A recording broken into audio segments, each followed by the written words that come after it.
Hey everyone, welcome to my channel. Today I want to share a project with you on how I'm going to creatively journal my faith.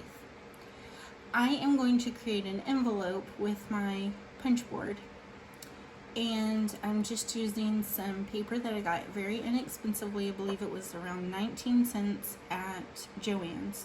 So do watch for the sales because they have some really good ones at times. The way this works is you select the card that you want to make. I'm going to be using this for to hold artist trading cards, which measure 2.5 inches by 3.5 inches. So because the card size is 2.5 by 3.5, it tells me that my paper size needs to be 5.5 inches by 5.5 inches, and so I do have a 5.5 inch square piece of paper here.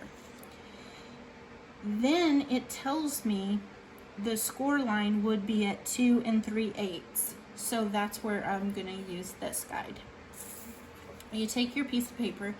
This backside is smooth and it's debossed, where this one is embossed, so it's raised up. I will place this with this edge on the 2 3/8, and then all I'm going to do is punch and then use my tool, and I'm going to score it.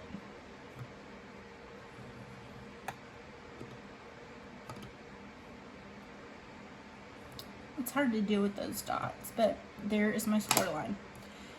The next thing I'm going to do is rotate it so that that score line, that I don't know if you can see the score line, but it is going to line up with that point. Okay, I'm going to use this score line to go right up to this piece. As you can see, the corner no longer goes to 2 3/8. We don't use the measuring tool anymore after this point. So we had it in like so. We took it to the 2 3/8, made the punch, scored our line, then we rotate it one time. This time we just line up that piece with our score line, and then we make our punch, and then we score the line. And we're going to rotate it one more time, lining it up with our little score mark that we made. It's kind of hard to see with this pattern of paper and this angle. Again, we're not worried about this ruler here. Punch, make your score line. You can go over it a couple of times, especially with this kind of paper, because it's textured. So you're going to rotate it again, lining up the score line, punch, and then you score. Now we're going to take this, and each of these points we're going to put in the back and punch, and it's going to make it this rounded corner. You don't have to do it, but I like to do it on all 4 corners.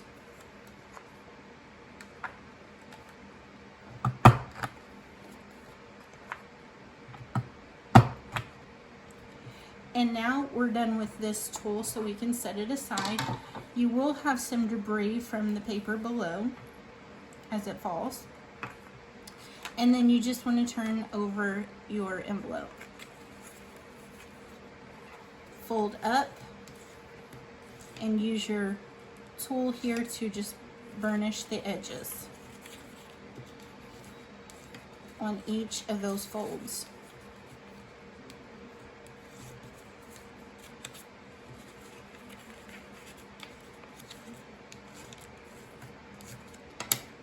So now you have a really cute envelope.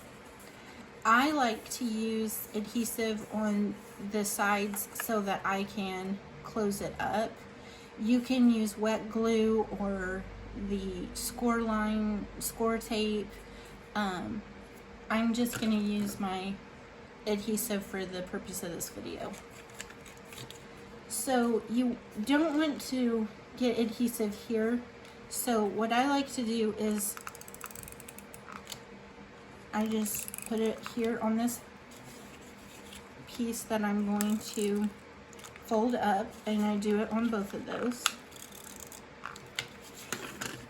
So this is the bottom of the envelope, and then I'm just gonna make sure that it adheres down well. You can leave this up, but I like to just fold it down, and I just freehand that, and it usually goes right down. And then you're ready to put in your little cards. This is such a great size to put in those ATCs, and then you can just put this in your purse or in your Bible, and if you know someone that needs encouragement, just open it up and take out a card, or just hand it to them and give them all the cards.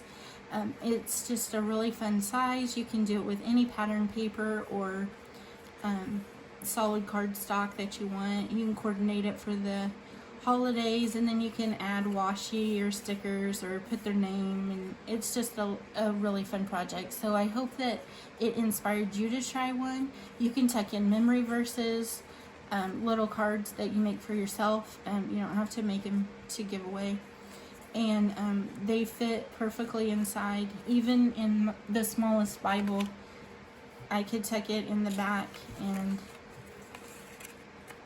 you know, it hangs out a little, but that doesn't bother me at all.